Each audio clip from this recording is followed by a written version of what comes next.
Qu'a décidé la Chambre de première instance? Le 15 janvier 2019, la Chambre de première instance 1 de la Cour pénale internationale, à la majorité, Madame la juge Herrera Carbuccia joignant une opinion dissidente, a décidé que la défense n'avait pas besoin de soumettre des éléments de preuve supplémentaires et a acquitté M. Laurent Gbagbo et M. Charles Blé Goudet de toutes les charges de crimes contre l'humanité prétendument perpétrés en Côte d'Ivoire en 2011. Messieurs les juges Kuno Tarfusser, le juge président, et le juge Geoffrey Henderson, formant la majorité de la Chambre, ont ordonné la mise en liberté de M. Gbagbo et M. Blé Goudet. Le procureur peut demander à la Chambre que M. Gbagbo ou M. Blé Goudet soient maintenus en détention pour des raisons exceptionnelles.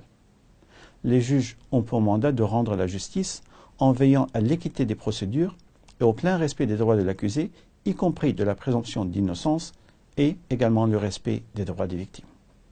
Quels sont les motifs de la décision de la Chambre de première instance? Les juges de la CPI appliquent uniquement les règles juridiques pertinentes et examinent les soumissions et les éléments de preuve qui leur sont présentés dans l'affaire faisant l'objet de leur examen.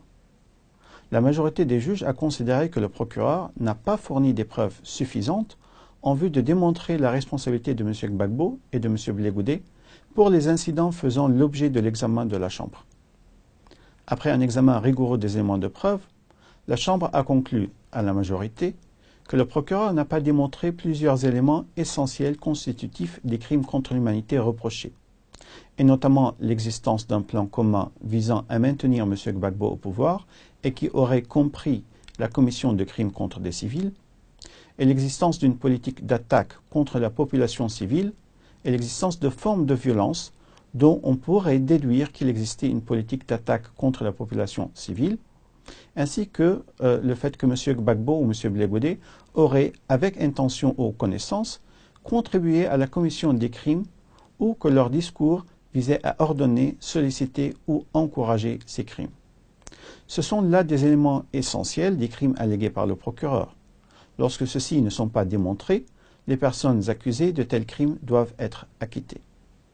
Ainsi, la Chambre a estimé que la responsabilité de M. Gbagbo et de M. Blé Goudet pour les crimes présumés n'était pas étayée de manière adéquate par les éléments de preuve. Une décision dûment motivée sera rendue par écrit en temps voulu. Le procureur peut-il faire appel de la décision d'acquittement? Oui, le procureur peut faire appel de la décision d'acquittement. Le délai d'appel commencera à courir à partir de la date du dépôt de la décision motivée. Il appartiendra alors à la chambre d'appel, composée de 5 autres juges, de statuer sur cet appel. Qu'adviendra-t-il des victimes participant à cette affaire? La Chambre de première instance 1 a noté le conflit politique ayant eu lieu dans le contexte des élections présidentielles au cours desquelles plusieurs incidents violents ont eu lieu à Abidjan et dans d'autres parties du pays. Toutefois, l'affaire examinée par la Chambre de première instance 1 était limitée aux crimes contre l'humanité prétendument commis au cours de 5 incidents spécifiques. Une marche au siège de la radio-télévision ivoirienne entre le 16 et le 19 décembre 2010, le 25 février à Yopougon, une manifestation de femmes à Abobo le 3 mars 2011, un bombardement d'une zone densément peuplée à Abobo le 17 mars 2011 et vers le 12 avril 2011 à Yopougon.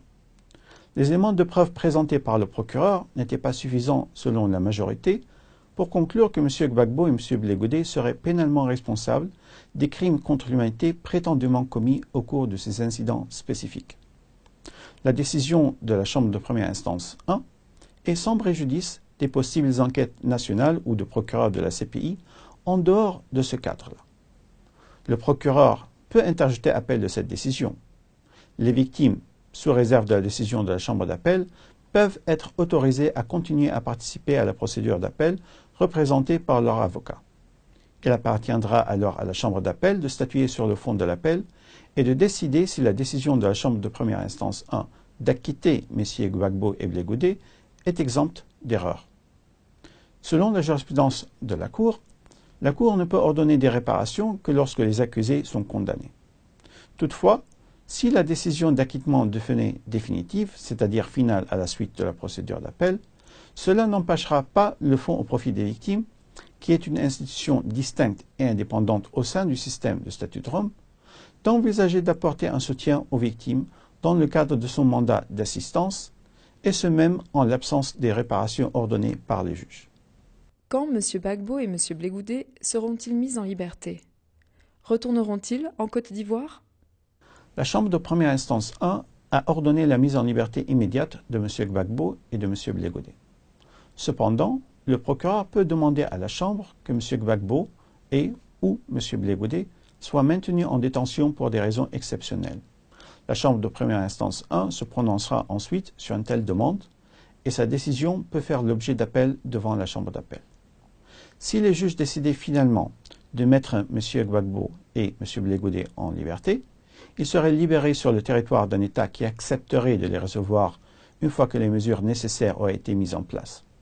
Le lieu de leur mise en liberté dépendra de leurs observations et de l'accord de l'État ou des États concernés. M. Gbagbo et M. Blé-Goudé peuvent-ils demander une indemnisation pour le temps passé en détention? Conformément à l'article 85, paragraphe 3 du Statut de Rome, dans des circonstances exceptionnelles, et si la Cour constate, au vu de faits probants, qu'une erreur judiciaire grave et manifeste a été commise, la Cour peut, à sa discrétion, accorder une indemnité à une personne qui avait été placée en détention. Si une demande en ce sens était présentée, il appartiendrait à la Cour de vérifier ces critères et de décider, à sa discrétion, d'ordonner ou non une indemnisation pour le temps passé en détention. Quel est l'impact de cet acquittement sur l'affaire à l'encontre de Simone Gbagbo? Les deux affaires sont indépendantes et devant des chambres différentes. La décision de la Chambre de première instance 1 est sans préjudice de la décision d'une autre chambre. Le 11 décembre 2014, la Chambre préliminaire 1 a rendu sa décision concernant l'exception d'irrecevabilité soulevée par la Côte d'Ivoire dans l'affaire concernant Simone Gbagbo. La Chambre a jugé l'affaire recevable devant la CPI et elle a conclu que la Côte d'Ivoire n'avait pas démontré que l'affaire, telle que portée devant la Cour, faisait l'objet d'une procédure nationale au sens de l'article 17 du Statut de Rome. Cette décision a été confirmée par la Chambre d'appel le 27 mai 2015. Par la suite, la presse a rapporté à plusieurs reprises que les autorités judiciaires ivoiriennes auraient rendu des décisions à l'encontre de Simone Gbagbo au sujet des crimes contre l'humanité. C'est pourquoi la Chambre préliminaire de la CPI a demandé des informations sur tout acte susceptible d'avoir une incidence sur la recevabilité de l'affaire qui aurait été présentée par les autorités judiciaires ivoiriennes après le 11 décembre 2014, date à laquelle la Cour s'est prononcée sur la recevabilité de l'affaire concernant Simone Gbagbo. La Chambre préliminaire a donc ordonné au greffier de la CPI de demander aux autorités nationales ivoiriennes compétentes de lui fournir, dans les plus brefs délais, les informations et documents pertinents, y compris les copies des décisions et autres actes des autorités nationales concernant les procédures nationales à l'encontre de Mme Simone Gbagbo. La Chambre préliminaire décidera des mesures à prendre après réception de ces documents.